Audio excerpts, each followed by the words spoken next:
박창성님, 왜 극단적인 것에 사람들이 열광할까요? 과격하더라도 말을 확 해버리는 게 인기를 얻기 쉽다 보니까 그런 거 아닐까? 이런 세태에 대해서 위험성을 지적하셨습니다. 여러분의 의견 모두 고맙습니다.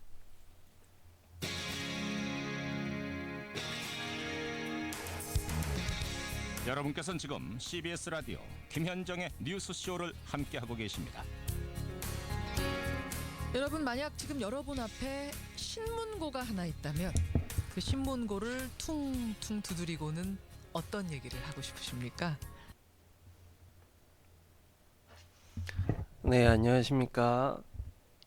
2016년 5월 11일 아침 시황만 방송 시작하도록 하겠습니다. 네, 다들 좋은 아침이고요. 네네.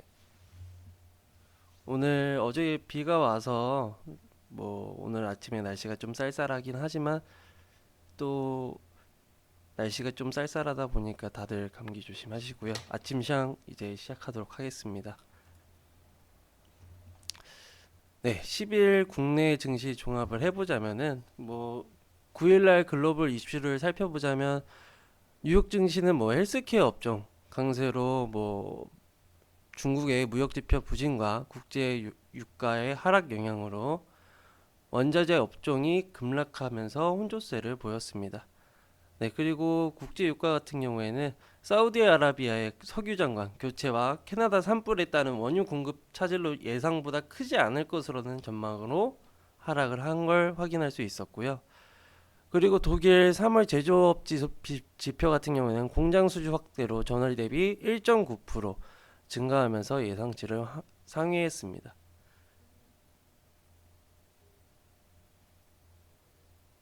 그리스 외에는 연금 및 세금 개혁안을 포함한 개혁안 통과로 유럽그룹 의장은 그리스의 50억 유로 신규 자금 지원 협의에 도출을 기대를 했습니다. 어제 같은 경우에는 코스피 지수가 회원분들이 말씀하시는 것처럼 오르긴 했습니다. 어저께 방송을 했을 때 분명히 말씀드렸다시피 기술적 반등은 분명히 올 거다라고 말씀을 드렸다시피 기술적으로도 반등이 왔고, 어제 같은 경우에는 비차익이 매수세로 돌아서면서 지수가 상승하는 것을 볼 수 있었습니다. 한번 보시면은 코스피 포인트 같은 경우에는 14.6포인트가 오른 상태인 걸 볼 수 있었고요. 코스닥 같은 경우에는 8.4포인트가 오른 걸 확인할 수 있었습니다. 그리고 어저께 같은 경우는 코스피나 코스닥이나 선물이나 다 매수세로 외국인들이 전환을 했었고요. 근데 많은 양이 들어온 게 아니라 적게 거의 관망세라고 생각할 수 있을 정도로 매수세가 크지 않았다라고 생각하시면 될 것 같습니다. 그리고 어제 같은 경우에는 저가 매수세 유입과 함께 중국 경기 지표가 호조세를 보이면서 일제히 반등을 한 뒤 마감을 했고요.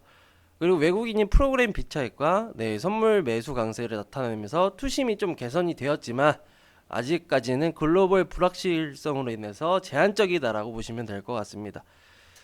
그리고 어저께 중국 소비자 물가 지수가 전년 동월 대비 2.3% 상승하면서 예상치에 부합하는 걸 보실 수 있었고요.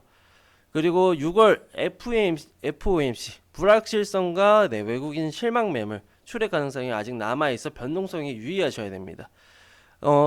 저희 대표님께서도 계속 말씀을 드렸다시피 미국의 FOMC가 6월 달에 있습니다. 그 5월 달에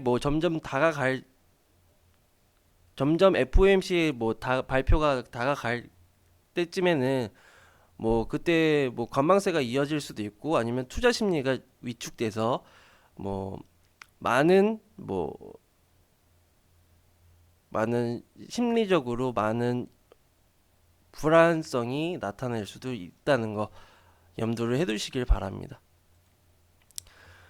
네, 그리고 어저께 같은 경우에는 차트를 보시면은 기술적으로도 반등이 올 거다라고 말씀을 드렸다시피 기술적으로 반등을 보실 수 있었고요. 그리고 어제 같은 경우에는 삼성전자, 한국전력,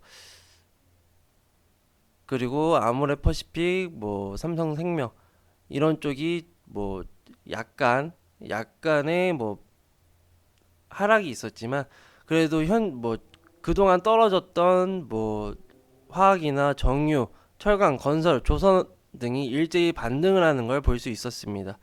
그리고 외국인이 장중에 매도세를 이어가다가 마감 직전에 비차익을 통해서 500억 원이 이상 순매수세를 나타내며 저가 매수의 유입으로 강하게 반등을 볼 수 있었던 거였습니다.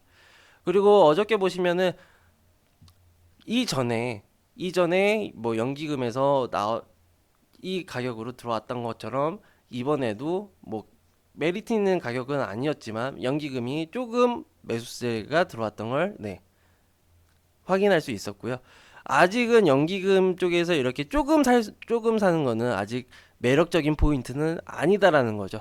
그렇기 때문에 오늘 같은 경우에는 증시가 어떻게 움직일지 아니면 외국인 투자자들이 어떻게 뭐 흘러갈지 이런 걸 정말 주의 깊게 보셔야지 손실을 뭐 적게 볼 수 있다든지 아니면은 손실을 막을 수 있다든지 이런 걸 파악을 하셔야 됩니다.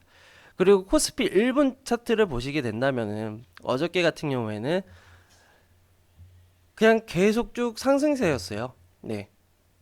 비차익도 뭐 매수세로 돌아섰고 연기금도 들어오면서 거의 방어를 했다고 보시면 되겠죠. 그리고 어저께 코스피 특징주를 살펴보자면은 뭐 두산건설 보일러 사업 부분이 뭐 300억 원 매각하면서 뭐 상승하는 걸 볼 수 있었고요.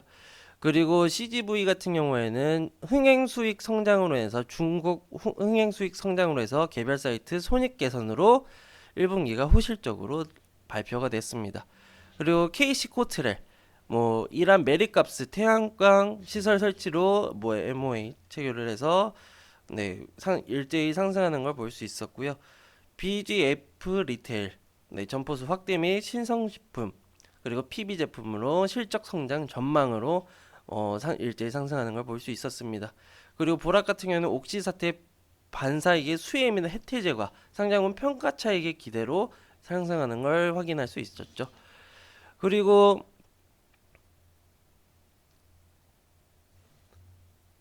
뭐 코스닥 지수 같은 경우에는 어제도 뭐 8.4포인트 상승을 하면서 뭐 상승을 하게 되면서 어제 같은 경우에는 뭐 시가총액 상위 부분 종목들이 많은 상승률을 보이고 있었고요. 그리고 강하게 반등이 나오면서 700포인트를 다시 회복하는 걸 볼 수 있었습니다. 그리고 심리정에 부딪히면서 다들 아시다시피 심리정에 부딪히면서 제한적인 흐름을 볼 수 있었고요. 코데치 컴바인 같은 경우에는 강세를 나타내면서 상승 출발 이후에 외국인과 기반 동반 매수세 유입으로 견조한 상승 흐름을 볼 수 있었습니다. 그리고 셀트리온 뭐 헬스케어 종목이죠. 그리고 제약 바이오 뭐 이런 종목들이 동반 상승을 나타내면서 전일이어 게임 그리고 엔터 업종들이 강세를 보일 수 있었습니다. 그리고 어제 같은 경우에는 어제 굉장히 헬스케어 쪽이 굉장히 괜찮았죠. 근데 어저께 같은 경우에는 거의 비차익이나 아니면은 뭐 외국인들이 많이 연기금도 들어와서 거의 반등이 좀 강하게 나타난 거라고 보시면 될 것 같아요. 그래서 어제 같은 경우에는 뭐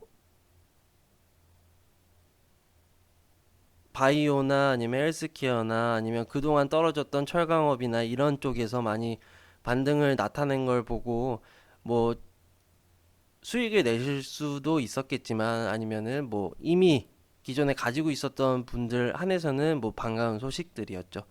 그리고 코스닥 특징주를 살펴보겠습니다. 주연테크 같은 경우는 화평홀딩스 그리고 티웨이홀딩스 대상 110억 원의 유상증자를 결정을 해서 주연테크가 상한가를 찍은 걸 볼 수 있었고요.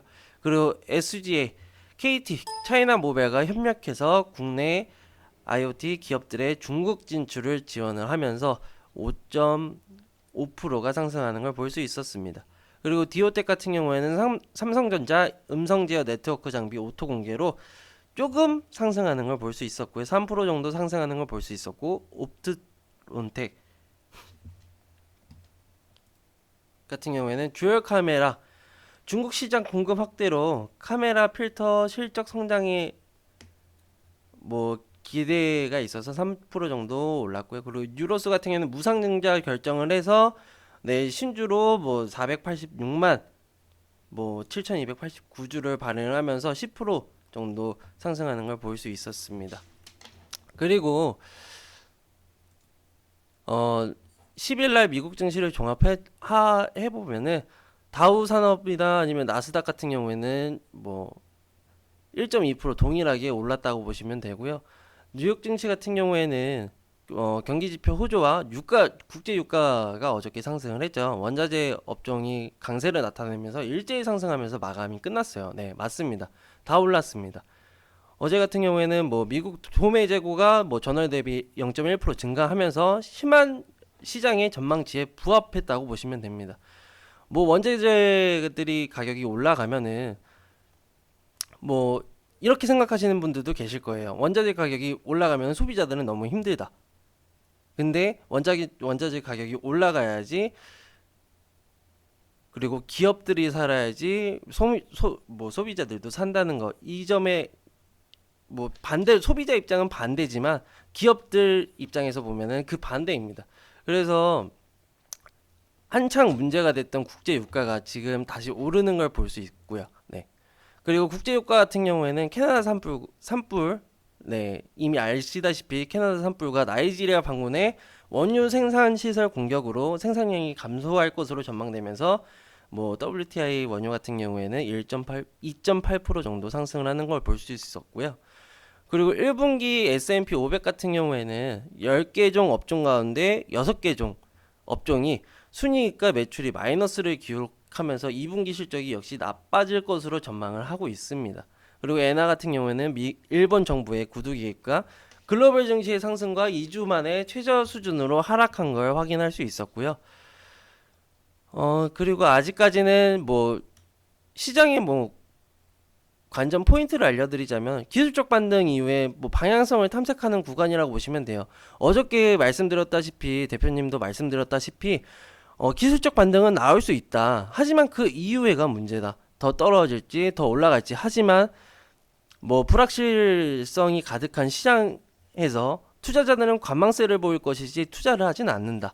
거기에다가 또 글로벌 이슈 같은 경우에는 모멘텀도 부족할 뿐더러 글로벌 시장이 좋은 것도 아니고, 그리고 6월 달에 있을 FOMC도 주목해야 될 부분이기 때문에 아직 방향성을 뭐 이렇게 이미 예상을 하고 투자를 하기에는 힘든 구간이다라고 생각하시면 됩니다.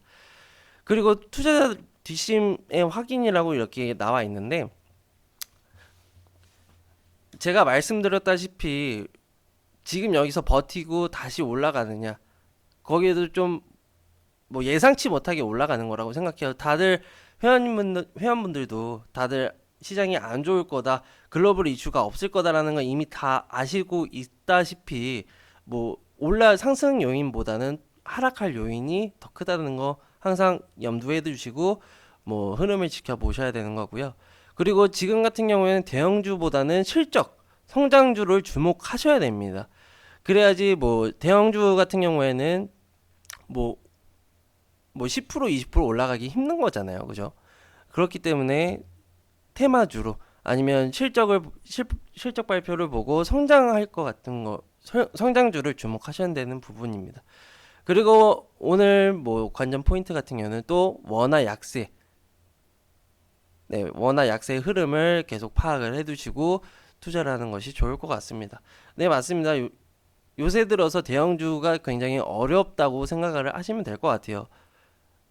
뭐 실적 발표도 있고 뭐 그전에도 실적 발표가 있었겠지만 뭐 대형주가 좋은 거는 안정성이잖아요. 회원님들이 생각하기엔 안정성인데 그만큼 올라가기도 힘들고 그만큼 떨어지기도 힘들다는 거, 이 점 유의를 해두시고 뭐 시장이 안 좋으면 안 좋을수록 대형주들은 힘이 그만큼 없다는 것도 항상 염두를 해두시고 투자를 하시기 바랍니다. 그리고 오늘 뭐 금일 시장 관전 포인트에 대해서는 다 말씀을 드렸고요. 요즘 같은 시장에서는 계속 말씀을 드리지만 조심하고 계속 조심하고 계속 조심하고 하셔야 되는 부분입니다. 아시겠죠? 네, 그러면은 이것으로 오늘 아침 시황 방송 종료하겠습니다. 네, 감사합니다.